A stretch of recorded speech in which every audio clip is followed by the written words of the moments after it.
a parábola do rico e Lázaro.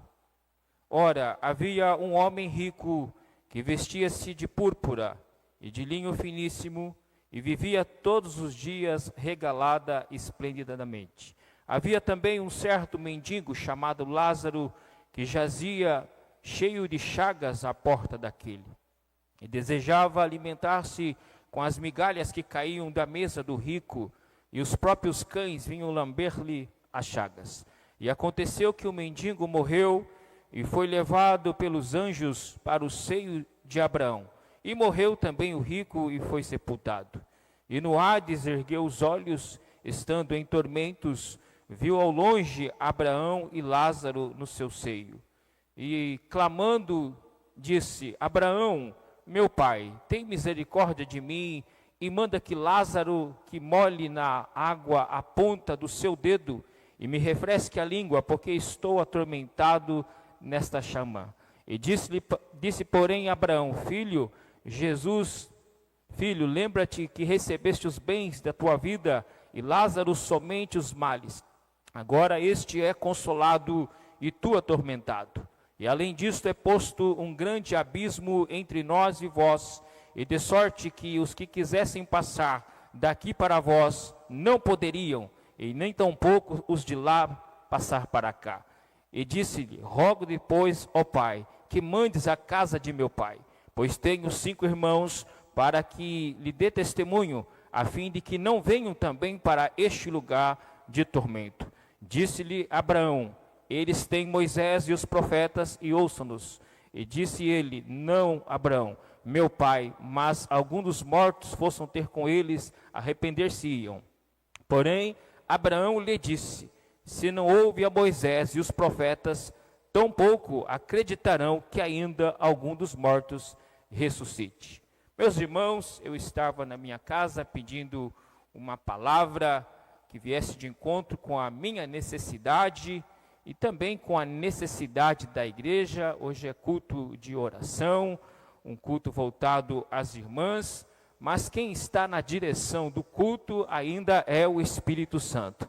Eu louvo a Deus que a soberania da igreja, a soberania da direção do culto, da ministração da palavra, está nas mãos do eterno, soberano Espírito Santo. Ele está no controle de todas as coisas. E eu pedi uma palavra, estava uma batalha espiritual, levantei pela manhã, comecei a orar, e o Senhor me levou a meditar nesse texto. O texto que nós acabamos de ler não se trata de uma parábola. Aqui, de fato, é fatos reais, porque Jesus cita nomes, cita o nome de Abraão e cita o nome de Lázaro. Não é porque está na sequência de parábolas que são parábolas. A epígrafe pode estar errada, mas a Bíblia não. Nós vamos encontrar também nas epígrafes de várias Bíblias, principalmente as traduções mais antigas, que Jesus se apresentou, apareceu aos 12.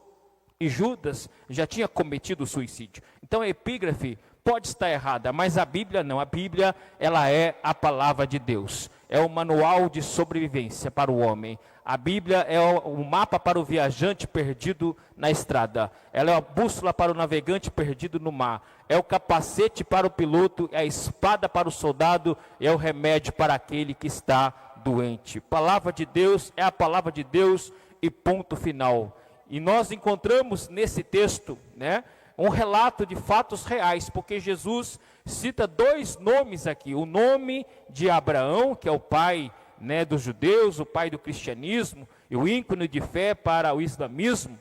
Jesus cita o nome de Abraão. Abraão aqui é a ideia de filiação.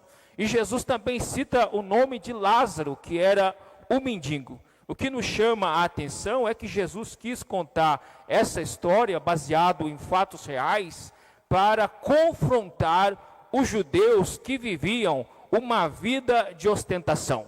Nos dias da vida pública de Jesus, os judeus viviam uma ruptura, era uma facção. Havia os judeus, que nós conhecemos que é José e Maria, Zacarias e Isabel, Simeão e Ana, mas dentro do judaísmo havia uma facção conhecida como os fariseus, como os saduceus, como os escribas, como os herodianos, como os sicários, como os samaritanos e como os zelotes. E todo esse povo que dizia judeu estava ali para confrontar o ministério de Jesus. E Jesus, ele é o Deus Todo-Poderoso. Diante de Jesus, contra fatos não há argumentos. E Jesus traz um fato real para contestar a ostentação daquele povo que vivia naquela época. Nos dias da sua vida pública, aquela nação vivia debaixo de uma ostentação. Havia 2 sumos sacerdotes, segundo Lucas capítulo 2, versículo 3, Anás e Caifás. Olha a corrupção no templo em Jerusalém. Havia uma ruptura dentro do judaísmo, como eu acabei de mencionar, e Jesus veio na plenitude dos tempos. Gálatas capítulo 4, versículo 4, na exatidão da profecia, no momento exato, Jesus chega. E nos dias da sua vida pública, Jesus traz um fato real. E o que nos chama a atenção é que Jesus vai falar de um rico. E esse homem vivia uma ostentação, vivia num luxo e numa vida regalada. Diz a Bíblia que ele vestia de púrpura, de linho finíssimo. Era a roupa que os reis usavam naquela época. Este homem vivia uma vida de ostentação e de dinheiro. Eu abro um parênteses aqui, que o dinheiro, ele é um bom servo, mas ele é um péssimo patrão. Ter dinheiro não é problema, o problema é ter ele no coração. O dinheiro, ele te dá mulheres, mas ele não te dá esposa. O dinheiro, ele te dá uma mansão, mas ele não te dá um lar. O dinheiro, ele te dá remédios, mas ele não te dá saúde. E muitos têm amor ao dinheiro. Pastor, é pecado ser rico? Não, Salomão foi rico. Dentre outros homens na Bíblia, como José da Arimateia, também foi rico. O problema é o amor ao dinheiro e a ostentação, e viver uma vida regalada e esquecer dos pobres e dos mais fracos, como fazia esse rico. Este homem vivia uma vida regalada, achava que ele era o bambambam, que ele era o tal, e Jesus quis ilustrar, esse fato, mostrando o que era esse homem de fato. E este homem esqueceu-se de Deus e de seu semelhante. Este homem era um homem, que esqueceu-se de se arrepender. Este homem esqueceu, vivia uma vida de mentira, uma vida de falsidade, uma vida sem Deus. Mas um dia Lázaro bateu na sua porta, e Lázaro era rico. E diz a Bíblia que Lázaro chegou na porta do rico e vivia pedindo migalhas que caíam da sua mesa, e esse homem não lhe entregou nada. A Bíblia diz que Lázaro tinha chagas no seu corpo e os cães vinham lamber. A Bíblia chama que Lázaro era mendigo, e Lázaro não recebeu nenhuma compaixão deste homem. Está no versículo 20 e versículo 21. A Bíblia diz em 1 João 4,4 que quem não ama o seu próximo não conhece a Deus. Nós precisamos amar a todos. Por quê? Porque a Bíblia diz que Deus não faz acepção de pessoas. Se Deus não faz acepção de pessoas, eu e você também não podemos fazer acepção de ninguém. Por quê? Porque Deus amou o mundo de uma tal maneira que deu seu Filho unigênito para que todo nele crê não pereça, mas tenha a vida eterna. O amor de Deus é incondicional, que Ele enviou o seu Filho para morrer pela humanidade pecadora. E Deus não faz acepção, porque eu como pastor, porque irmã Célia como esposa de pastor, vai fazer acepção de alguém. Não podemos fazer acepção de ninguém, porque a verdadeira religião é visitar as viúvas e os órfãos nas tribulações. A verdadeira religião, a Bíblia diz que a fé sem as obras, ela é morta. Então nós precisamos ter as obras, e as obras é o fruto do Espírito. Mas esse rico vivia uma vida regalada. Mas Lázaro era pobre, mas um pobre com Deus. É melhor ser pobre com Deus do que ser rico sem Deus. Louvado seja o nome do Senhor. Martim Lutero, uma certa ocasião, ele escreveu, que é melhor você estar numa prisão com Deus do que num castelo com o diabo. Porque da prisão com Deus, Deus levará você para as mansões celestiais. e do castelo com o diabo para as profundezas do inferno. Louvado seja o nome do Senhor. Qual é a nossa atitude nessa noite? Será que nós estamos aqui para ostentar aquilo que nós temos, aquilo que nós somos? Não! Ah, pastor, o evangelho é pobreza, o evangelho é riqueza. Não, o evangelho é salvação. Paulo diz: não é vergonha do evangelho, porque é o poder de Deus para a salvação de todo aquele que crê. Evangelho é salvação, não é pobreza e nem riqueza. Aí lá em Provérbios está escrito: não me dê riqueza e nem pobreza, mas a porção acostumada. Louvado seja o nome do Senhor. E Lázaro era pobre, era mendigo, não tinha uma casa para morar, não tinha uma mesa, quem sabe não tinha uma cama, não tinha um lar, não tinha uma família, mas tinha Jesus. A Bíblia diz: o que adianta o homem ganhar o mundo inteiro e perder a sua salvação? Aleluia. A maior bênção que o homem pode ter na sua vida não é ter um carro importado, não é ter um iate, não é ter um helicóptero, não é ter uma fazenda cheia de gado, mas é ter o seu nome escrito no livro da vida e a cura da sua alma. Se você tiver essas duas coisas, você é bem-aventurado e feliz. Entre o ser e o ter, eu fico com o ser, porque ter não quer dizer nada. O rico tinha tudo, mas depois ele não tinha nada. Lázaro não tinha nada, mas depois ele teve tudo. Louvado seja o nome do Senhor. Prosseguindo, o que nos chama a atenção é que houve as duas mortes. O rico, no seu velório, quem sabe estava cheio de homens poderosos, seus amigos, porque no velório do rico, quem não vai no velório de um rico, a maioria vai, porque tem ostentação e tem amigos, e amigos hoje estão cheios de amigos, mas na verdade são colegas, porque o verdadeiro amigo não é aquele que vai no teu aniversário, não é aquele que vai no teu velório, não é aquele que bate nas tuas costas. O verdadeiro amigo é aquele que aparece nas noites mais escuras da sua vida. E o melhor amigo que nós temos hoje é o nosso Senhor e Salvador, Jesus Cristo. Ele é o nosso amigo. Quem sabe você está me ouvindo pela internet agora. Você está abandonado pelos homens, mas você não está esquecido por Deus. Deus não abandonou você. Deus tem um propósito na tua vida. Deus vai levantar você da cinza e vai fazer um milagre na tua vida. Louvado seja o nome do Senhor. Porque o nosso Deus é um Deus de promessa. Estou até arrepiando aqui, porque Deus está mandando mensagem de vida para alguém que está online nessa tarde. Amandarabassuri candaramandaia, ramandagasubicopadaya ser. No velório do rico estavam as pessoas especiais, os homens ricos como ele. Seu velório estava cheio de ostentação, cheio de luxúria. E no velório de Lázaro, naquela época, as pessoas pegavam os corpos dos pobres e jogavam no vale de Rinom, onde havia um fogo. E Jesus comparou o inferno como o vale de Rinom. Mas eu creio que o corpo de Lázaro não foi jogado no vale de Rinom, porque ele foi amparado por Deus. Ele foi amparado por Deus, porque a Bíblia diz que Lázaro foi sepultado.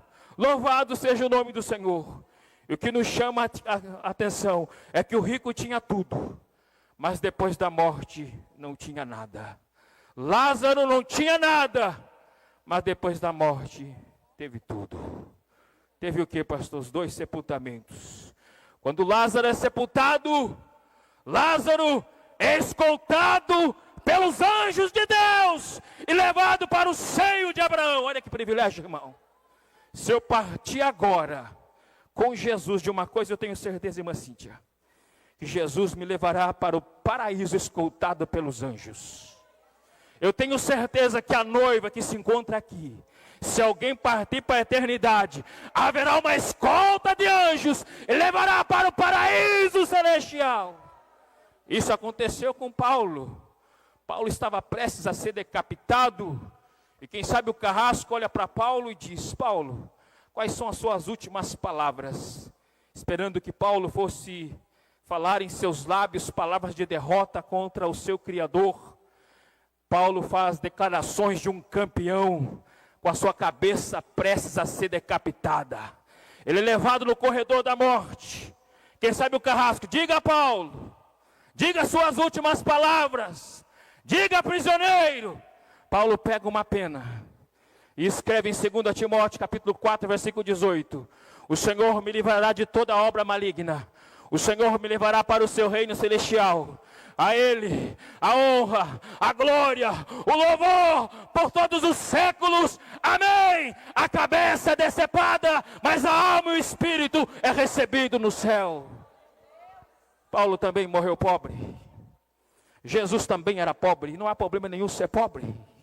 Você que está me ouvindo, quem sabe você não tem nada na sua vida.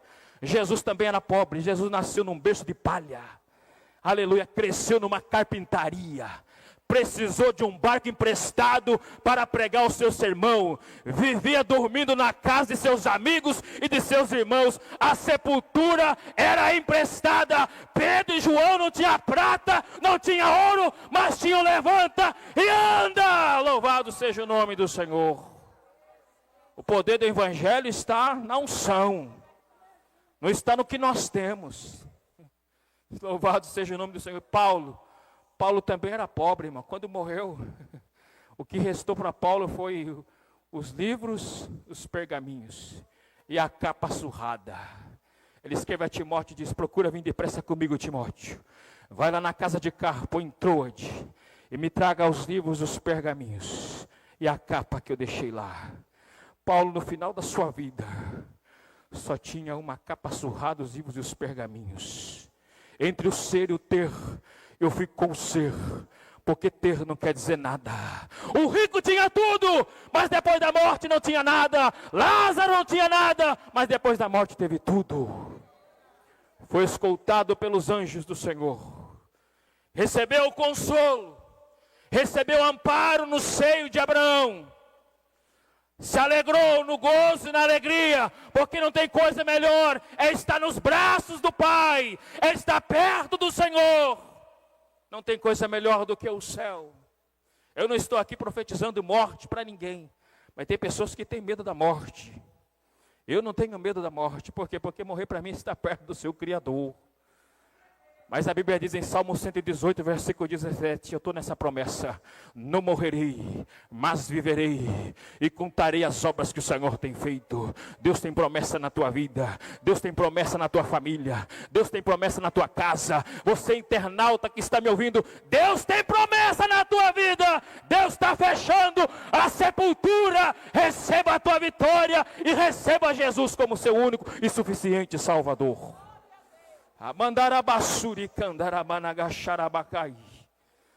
Lázaro foi sepultado, e o rico também. No velório de Lázaro, quem sabe não tinha ninguém, mas ele foi escoltado pelos anjos. No velório do rico estava cheio de ostentadores, cheio de ricos miseráveis, homens que não tinham amor ao próximo.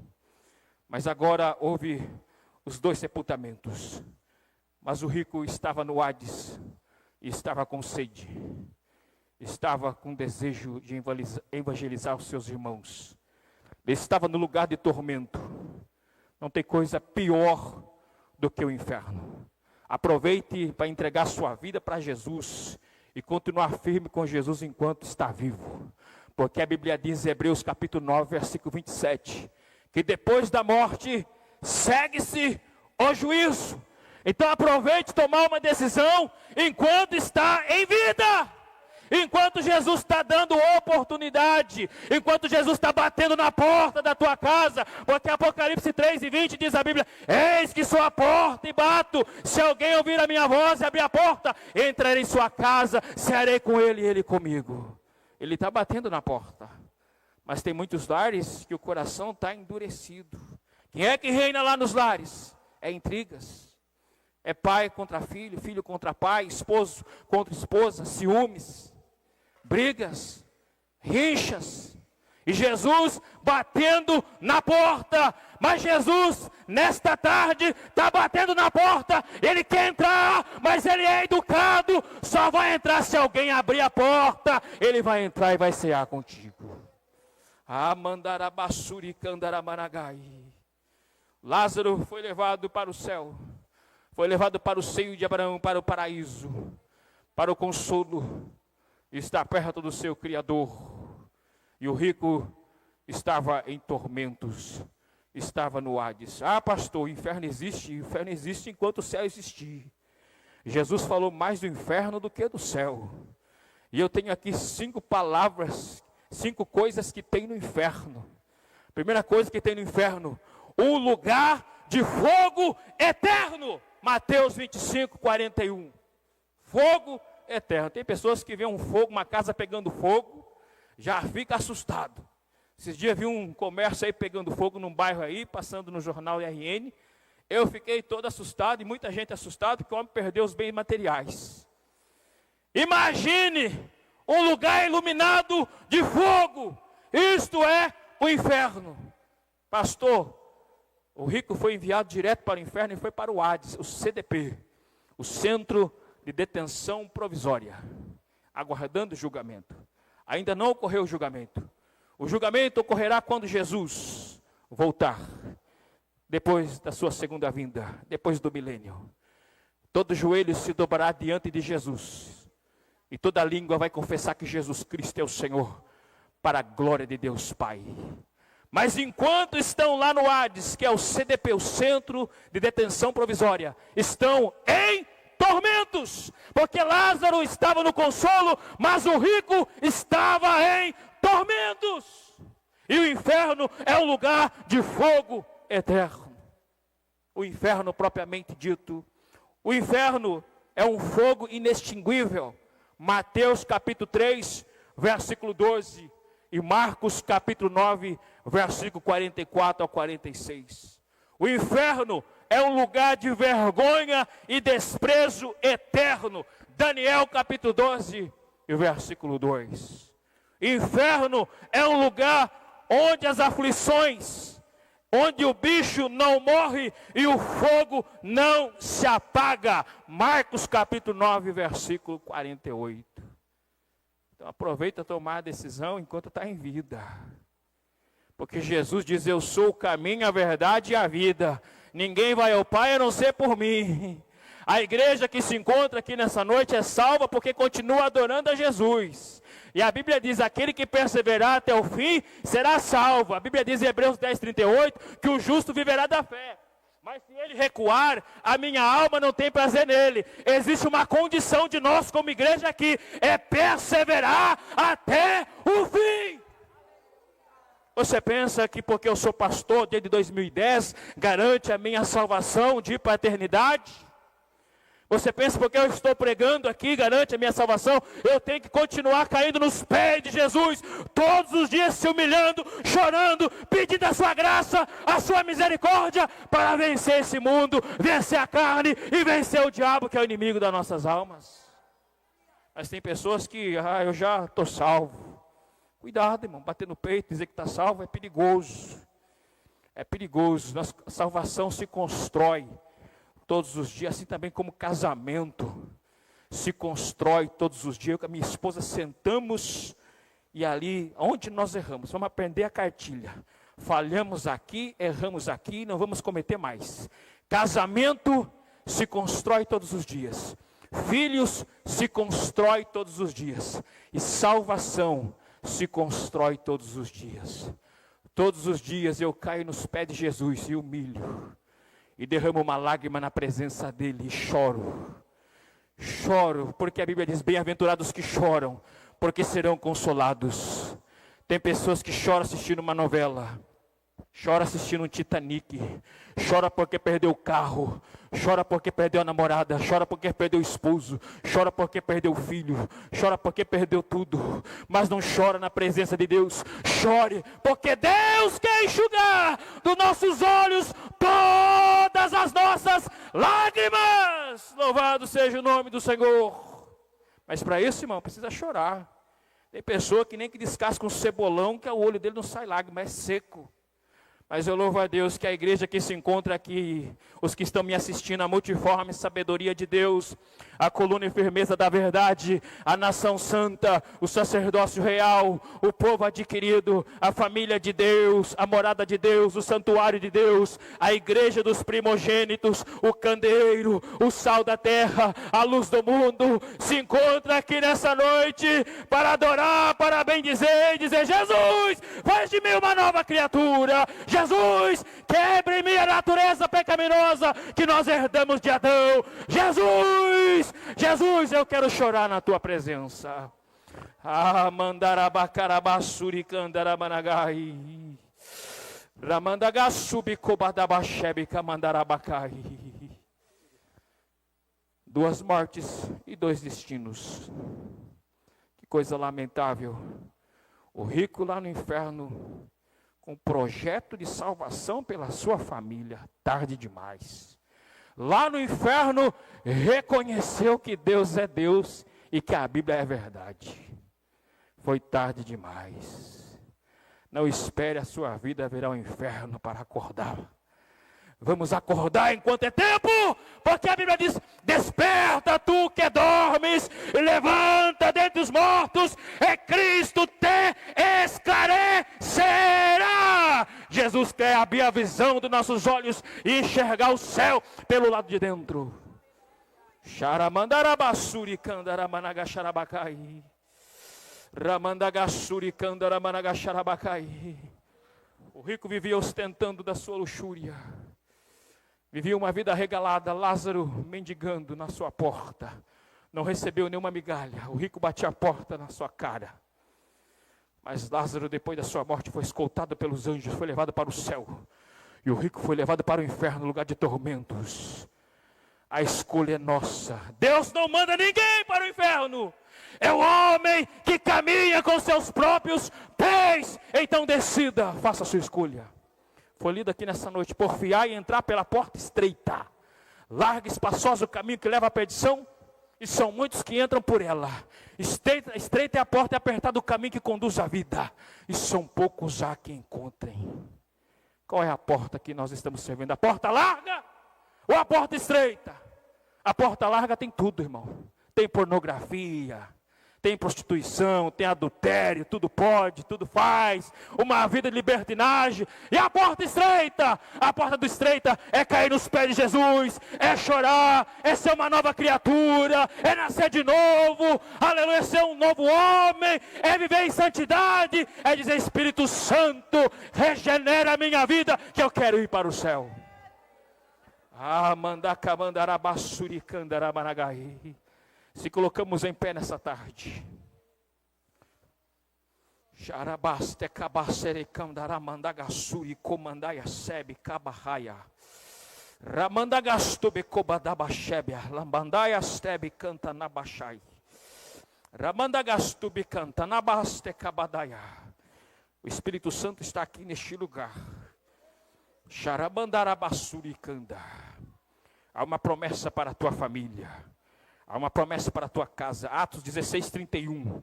Crê no Senhor Jesus, será salvo tu e a tua casa. Tem uma promessa para a tua família.